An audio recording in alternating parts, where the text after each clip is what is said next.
ನಮಸ್ಕಾರ ವೀಕ್ಷಕರೇ, ಸ್ಟಾರ್ 74 ನ್ಯೂಸ್ಗೆ ಸ್ವಾಗತ. ನಾನು ಎಂ ಮಂಗಳಗಟ್ಟಿ. ನಿನ್ನೆ 5/5/2023 ಶುಕ್ರವಾರದಂದು ಪಶ್ಚಿಮ ವಿಧಾನಸಭಾ 74ನೇ ಮತಕ್ಷೇತ್ರದ ಕಾಂಗ್ರೆಸ್ ಪಕ್ಷದ ಅಭ್ಯರ್ಥಿಯಾದ ದೀಪಕ್ ಚುಂಚುರೆ ಪರ ಚುನಾವಣಾ ಪ್ರಚಾರದ ಬೃಹತ್ ರೋಡ್ ಶೋ ಕಾರ್ಯಕ್ರಮಕ್ಕೆ ಆಗಮಿಸಿದ ದೆಹಲಿಯ ಎಐಸಿಸಿ ರಾಷ್ಟ್ರೀಯ ವಕ್ತಾರರಾದ ಶ್ರೀಮತಿ ಸಾಧನಾ ಭಾರತಿ ಶ್ರೀಮಾನ್ಯ ಮುಖ್ಯಮಂತ್ರಿಗಳಾದ ನರೇಂದ್ರ ಮೋದಿಯವರಿಗೆ ತರಾಟೆಗೆ ತೆಗೆದುಕೊಂಡರು.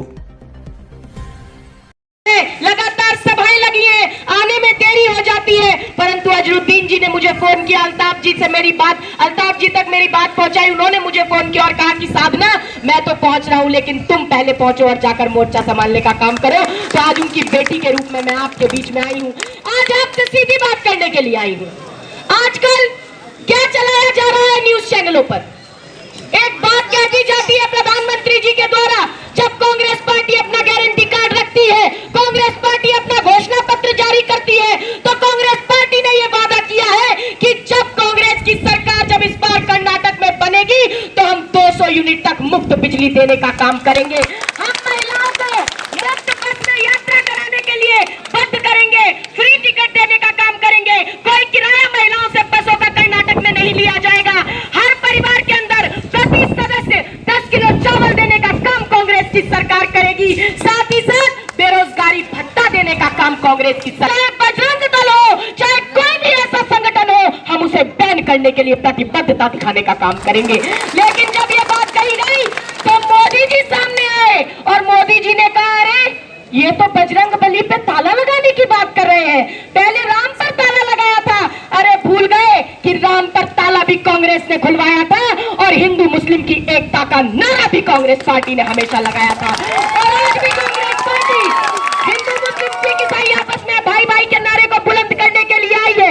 मैं बताना चाहती हूँ कि सन 2017 में मध्य प्रदेश के सतना में कुछ युवक पकड़े गए जिन पे की आरोप लगा कि ये पाकिस्तान को जासूसी कर रहे हैं हिंदुस्तान की. ऐसा जब नेटवर्क का भंडाफोड़ हुआ तो उस समय पर जो वर्तमान में भाजपा सरकार के मंत्री है ज्योतिरादित्य सिंधिया जी, उन्होंने कहा कि भाजपा ऐसी पहली पार्टी है जो ISI प्रमाणित है और सबको पता है कि ISI पाकिस्तान की खुफिया एजेंसी है. अरे आदरणीय मोदी जी, जिन्होंने बजरंग दल पर खुफिया एजेंसी होने का नाम लगाया, ऐसे ज्योतिरादित्य सिंधिया जी को तो आपने मंत्री बना के अपनी सरकार में रख रखा है. पहले उन्हें मंत्री पद से बर्खास्त कराओ, लेकिन कर्नाटका में आके बजरंग बली और बजरंग दल की तुलना कराकर चुनावी चक्रव्यूह मत रचाओ. भाई को भाई से लड़वाने का चक्रव्यूह मत रचाओ. आज मैं कहना चाहती हूँ कि मनोहर पारेकर जी गोवा के जब मुख्यमंत्री थे तब उन्होंने 2009 में राम सेना को बैन करने का काम किया था. तो क्या वो राम को अपमानित करने का काम कर रहे थे? नहीं. मैं पूछना चाहती हूँ कि अगर मोदी जी अगर आप बैन करने की बात करते हैं, बजरंग बली और अली की जब बात लेकर आते हैं, तो साधना भारती ये कहना चाहती है कि भाई को भाई से मत लड़ाओ. आप तो भाई को भाई से इसलिए लड़ाते हो क्योंकि आप रामवादी नहीं हो, आप तो बजरंग बलीवादी भी नहीं हो, आप तो नफरती बजरंग दलवादी हो, आप तो नफरतवादी हो, आप मात्र वोटवादी हो. और मोदी जी वोट लेने के लिए कभी हिंदू मुस्लिम में द्वेष फैलाने की बात करते हैं. लेकिन साधना भारती ये कहना चाहती है कि जब चुनाव की आचार संहिता लग जाती है तो उस समय पर कोई भी व्यक्ति धर्म के नाम पर वोट नहीं मांग सकता. तो क्यों आदरणीय मोदी जी के ऊपर चुनाव आयोग ने कार्रवाई करने का काम नहीं किया? आज साधना भारती पूछना चाहती है कि नफरतों का असर देखो, जानवरों का भी बंटवारा हो गया, गाय हिंदुओं की हो गई और बकरा मुसलमानों का प्यारा हो गया. अरे मंदिरों में हिंदू, गिरजाघरों में ईसाई, गुरुद्वारों में सिख, तो मस्जिदों में देखे मुसलमान. ये सोचकर हुई परेशान कि कहां मिलेंगे इंसान. अरे ये पेड़ पौधे, ये पत्ते, ये शाखाएं भी परेशान हो जाए अगर परिंदे भी हिंदू और मुसलमान हो जाए. सूखे मेवे ये देखकर हैरान हो गए, न जाने कब नारियल हिंदू और खजूर मुसलमान हो गए.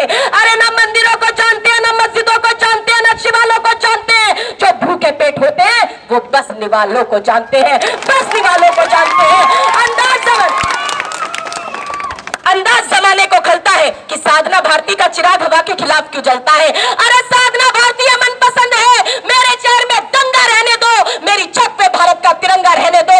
ये भाजपा वाले लाल हरे में हिंदू मुसलमानों को बांट रहे हैं, लाल हिंदुओं का हरा मुसलमानों का बताते हैं. तो साधना भारती तो ये सोचकर परेशान हो जाती है कि अगर सारी सब्जियां हिंदू और मुसलमान हो जाएंगी तो क्या टमाटर, गाजर और चुकंदर जैसी सब्जियां ही हिंदू गृहिणियां पकाएंगी?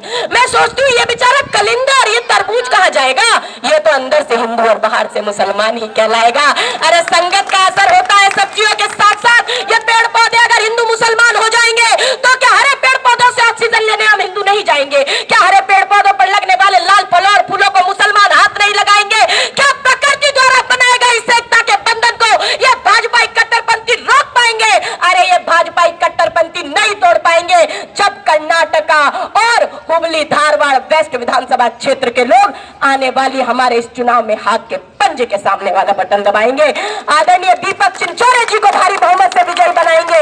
आदरणीय दीपक चिंचोरे जी को अपने यहाँ का विधायक बनाकर अपने क्षेत्र में एकता की कांग्रेस का तिरंगा फहराएंगे। आज साधना भारती यही कहने के लिए आई है।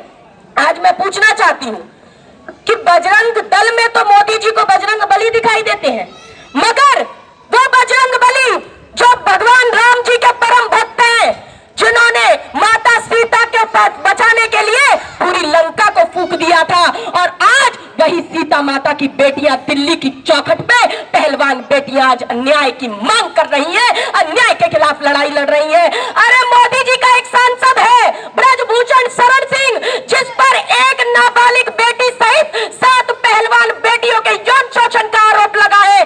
और वो यौन शोषण का आरोप किसने लगाया है? अरे वो गौरव बेटियां जो हमारे देश के लिए अंतर्राष्ट्रीय ख्याति प्राप्त करके हमारे देश के तिरंगे को विश्व पटल पर लहराती हैं।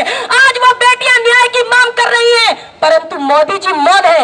याद करिए, लगभग 5 साल पहले एक कुलदीप सेंगर नाम के बीजेपी के बाहुबली विधायक पर एक नाबालिग बेटी ने यौन शोषण का आरोप लगाया था। वो बेटी चीखती रही, चिल्लाती रही, मोदी जी की गूंगी, बेरी और अंधी सत्ता के गलियारों में न्याय की गुहार लगाती रही, लेकिन मोदी जी मौन रहे। और आज 5 साल बाद फिर वही दृश्य है जब भाजपा का एक ब्रजभूषण शरण सिंह नाम का बाहुबली सांसद है, आज एक नाबालिग बेटी के साथ साथ 7 पहलवान बेटियां आज यौन शोषण का आरोप लगा रही हैं। बीजेपी की गूंगी, बेरी और अंधी सत्ता के गलियारों में फिर से इंसाफ की आवाज लगा रही है। आज भी मोदी जी मौन है, कर्नाटक चुनाव में व्यस्त है।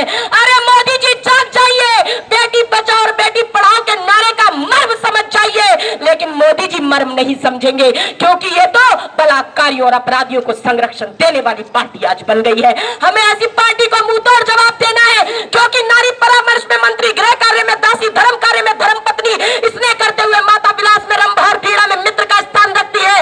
ऐसी नारी को अपमानित किया जाता है। नारी का सम्मान होना चाहिए, और जो व्यक्ति एक नारी का सम्मान नहीं कर सकता वो अपनी माँ, बहन और बेटी के साथ साथ भारत माता का भी सम्मान नहीं कर सकता, भारत माता का भी सम्मान नहीं कर सकता। और इसीलिए आज आपकी ये बेटी आपके बीच में आई है। जब मैं कर्नाटक विधानसभा चुनावों के लिए मैंगलोर सबसे पहले पहुंची, उससे पहले मैं दिल्ली के जंतर मंतर गई थी, और मैंने विनेश फोगाट जी, साक्षी मलिक जी और बजरंग पूनिया जी से बात की। उनके धरना प्रदर्शन में उनका समर्थन किया, उनकी न्याय की आवाज को बुलंद करने का काम किया। मैंने पूछा कि जब किसी आम आदमी पर अगर पॉक्सो एक्ट लग जाए, पॉक्सो एक्ट नाबालिग बच्चे के साथ यौन शोषण में पॉक्सो एक्ट लगता है, अगर पॉक्सो एक्ट किसी आम आदमी पर लग जाए तो उसकी तत्काल गिरफ्तारी हो जाती है, उसके सारे रिश्तेदारों को उठा लिया जाता है कि आरोपी पकड़ में आ जाए। मगर ये कैसा कानून है कि ब्रजभूषण शरण सिंह पर पॉक्सो एक्ट लगा हुआ है, परंतु अभी तक उसकी गिरफ्तारी नहीं हुई है। ब्रजभूषण शरण सिंह ने मीडिया में खुद ही कह दिया, अगर मोदी जी कहेंगे तो इस्तीफा दे दूंगा, जेपी नड्डा जी कहेंगे तो इस्तीफा दे दूंगा, अरे अगर अमित शाह जी कहेंगे तो इस्तीफा दे दूंगा।